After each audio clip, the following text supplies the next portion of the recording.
Family constellation में आने के बाद मुझे एक चीज़ समझ में आई कि how beautiful we humans and our human consciousness is. You no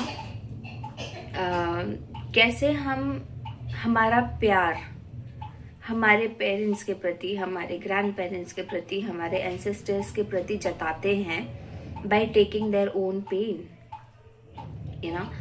so any pain that we feel in our own system, in our life, it could be कि हम हमारे पेरेंट्स, ग्रैंड पेरेंट्स है या हमारे एंसेस्टर्स के प्रति subconsciously, unconsciously loyal हैं। Pain that we face is the way that we say to our parents, our grand parents and our ancestors that we love you. That is known as hidden loyalty in family constellation. For example, at age the client came and he was at the age of 34 and 34 में उसका career stuck हो गया था. He was not able to get promotion and excel in his career.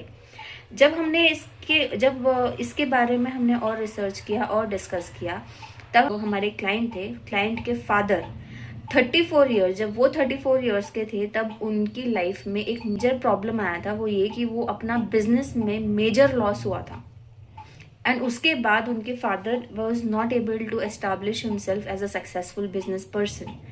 And जब the father was 34, the child would be hardly 6 or 7 years of age, and at that point of time the client decided that पापा आप 34 years के बाद आगे नहीं बढ़ पाए ना करियर में, आई प्रॉमिस टू यू कि मैं भी अपने करियर में 34 ईयर्स के बाद नहीं बढ़ूंगा।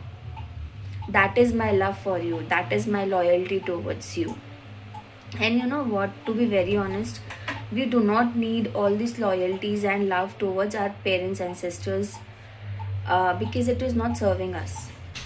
सो जब भी आपको ये लगे कि आप अपनी लाइफ में कहीं स्टक हैं, just start saying that I stop being loyal to my parents, grandparents and my ancestors. I love you without being loyal to you. इतना सा करके देखिए, there will be magic happening in your life. And अगर आप और ज़्यादा deep magic अपनी life में इन्वाइट करना चाहते हैं तो of course you can DM me.